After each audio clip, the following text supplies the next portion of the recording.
Hey, what's going on YouTube? I am back from my little hiatus. I got a little busy, but today I'm back with a little video. In this video, we're going to be talking about a couple of elements of Tomb Raider, specifically Tomb Raider 1 and some of the other classics.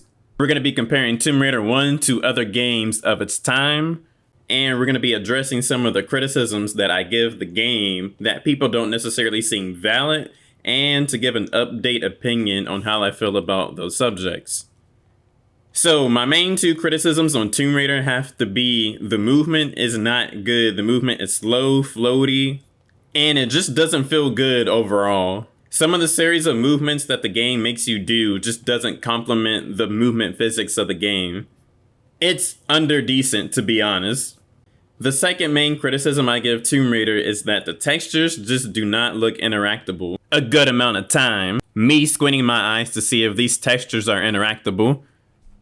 Thus, the reason I am making this video is because I had a discussion with somebody in the comments, and initially I was being boneheaded in the argument, but then I started to actually think about some of the things they were saying.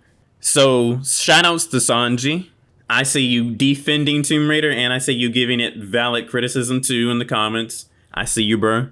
Now, when I make my Tomb Raider review videos, I literally compare it to games of its time and similar genres and subgenres. In my previous videos, I compared Tomb Raider 1, which came out October 25th, 1996, to Super Mario 64, which came out June 1996, and Crash Bandicoot 1, which came out September 9th, 1996. And I specifically looked at those games' movement and platforming because all those games are in the platformer subgenre. There's people who watch my videos who act like I'm comparing apples to bacon, when in reality, we're pretty close to apples, but I wouldn't say exactly apples to apples. Nah, on surface value, it's apples to apples. Let's stop the cap. But when you look at the finer details, maybe it's oranges to apples. Crash Bandicoot might be an exception on surface value. That's debatable, but we'll get into that. And then some people act like things have to be the exact same to compare. That's the whole point of comparing. Some things different, some things similar. And there are people who agreed with some of the points I made in my past videos. While all these games are adventure platforming games, there are actually some key differences to give them their unique identity. While all these games are in 3D, there's actually a few things that you need to note. For Crash Bandicoot 1, the camera is always fixed, and you can't control it, and you either move linearly, up, down, left, or right. Though the game still is in 3D, even though the camera doesn't follow you, or warp itself in a full 360. So it doesn't have the full package. Tomb Raider 1 and Super Mario 64 have very similar camera systems. In those games, the camera will follow the character around in a full 360. Since the camera likes being behind the character in Tomb Raider, when the camera tries to fit behind Lara and it can't, the camera will then warp to view Lara in front of you. In Super Mario 64, the same thing happens, and in Super Mario 64, if you enter a small room, the camera will warp and be a fixed camera angle to show you the entire room. Both Tomb Raider and Super Mario 64 have an option where you can zoom the camera up to the character's head and look at the environment that way. When you look at the over-the-shoulder camera angle in Tomb Raider, it almost goes into first person sometimes when you look at that view in a corner or behind a wall, which is honestly impressive for 1996. In Super Mario 64, regardless if it's the regular camera or the over-the-shoulder camera, when you try to rotate the camera and there's a wall, the camera will do that annoying thing where it keeps bouncing frantically. While Super Mario 64 at the time is known for its elite movement, the camera is annoying and a lot of people have called that out. One thing that separates Tomb Raider's camera and Super Mario 64's camera is that Super Mario 64's camera kind of zooms in to spots where you will need to progress in the level, and it kind of shows you where to go. In Tomb Raider, you have to figure exactly everything out your own, and it doesn't really take any cinematic adjustments to tell you where to go. So now back to the movement argument. Super Mario 64 plays with an analog stick, and you can't even use the D-pad on that game. So you're destined to hit very precise jumps, if the camera permits it. Tomb Raider and Crash Bandicoot play with the D-pad.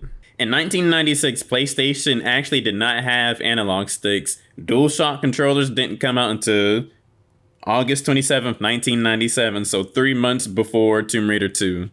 And out of the two games, even acknowledging the difference between the camera systems, Crash Bandicoot just feels so much better than Tomb Raider 1.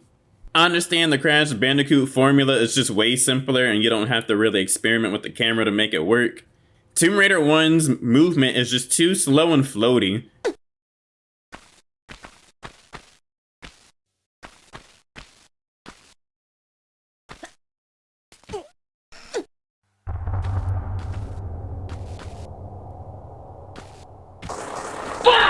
Though I can't say Crash Bandicoot's movement physics is definitely objectively better than Tomb Raider, I definitely am just not fond of Tomb Raider's movement physics. If Tomb Raider 1 had faster movement, I wouldn't have a problem with it. The 3D full immersed camera is very impressive, especially considering that Tomb Raider 1 is initially on the Sega Saturn. Tomb Raider's movement doesn't feel decent until Tomb Raider 4, which is 1999. Even if Super Mario 64 only lets you play with the D-pad, with its current physics, the game will still play nice. Like, I don't think it'll play anywhere as bad as Tomb Raider. In terms of movement, I think not. So I do not give Tomb Raider a pass in terms of movement. It's crazy. In Super Mario 64, you can't even use the D-pad. Like, them niggas didn't even want you touching that shit. I've played some of these platformers from 1996, and going back, after doing my research and looking back at all the 1996 platformers, I have to say that Tomb Raider was definitely one of the top 3D platformer games, along with the other pseudo 3D platformer games. I gotta say though, Tomb Raider and Super Mario 64 were the games that definitely gave the full-fledged, full-packaged 3D experience. Now, onwards to textures. In the past, I said I don't like textures in Tomb Raider because the pixel graphic style that they have makes certain objects not look interactable. And in contrast, that makes you wander around, backtrack, and all that good stuff. A lot of the textures look hand-drawn, and most of them look flat. They're drawn like they're supposed to look like the object they represent. Just look at all the bars in the game. Actually, I don't even think this game has a ladder you actually physically climb. Now we're focusing heavy on Tomb Raider 1. And honestly, I think that in the later Tomb Raider games, specifically 2 and 3, I can't speak on 4 yet, I'm still playing it, that the textures become a bigger issue as the games get more bigger and more complex. For Tomb Raider 1, the examples I do have is some of the boxes that you push in the game don't really look pushable. Like Natla's boxes, some of them are normal and the pushable ones have a gash on them. So you have to have good lighting and take a good look at the boxes to see that they're interactable just because they look slightly different in textures opposed to the other boxes. Pushable blocks in Tomb Raider usually have the circle ring at the bottom of it, but the problem is that the circle ring is so small and the textures are just so flat that you can't tell that it's interactable. That first block blended in perfectly with the environment. And the problem with that is you end up backtracking, wandering around, doing nothing in the game and wasting time to figure out that this area right here is a pushable block. And then if you're playing the game on and off like I did, you might forget that that texture even indicates something is even interactable. Though there are times where you can tell a texture is interactable due to shading, and really it's only this one example that I'm showing that I remember. For an example that isn't blatantly obvious, Tomb Raider, Super Mario 64, and Crash Bandicoot all have similar texture styles. And in Crash Bandicoot and in Mario, objects that were interactable were turned on by you jumping on them. It wasn't until I had my discussion with Sanji where I really thought about old school games and how their textures used to be. Most of the retro games that I played, if not all of them had the flat textures and the hand-drawn textures where they looked like an object rather than actually being that object.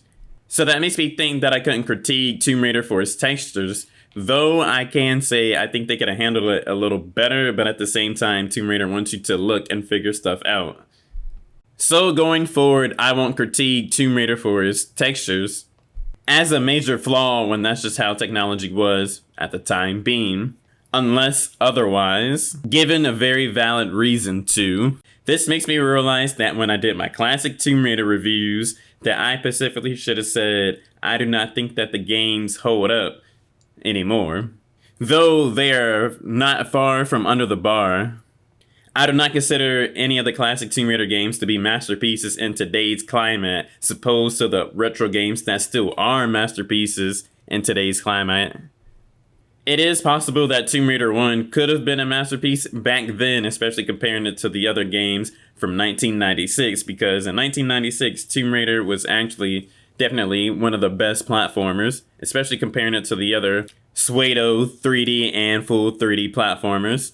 I think looking back, I used to think that a good game then should be a good game now, but actually seeing how far technology has come and the actual gap it does have, that's not always the case, and proof of that is Tomb Raider, where developers were so ambitious, but they just didn't know how to optimize their technology to give them their full vision.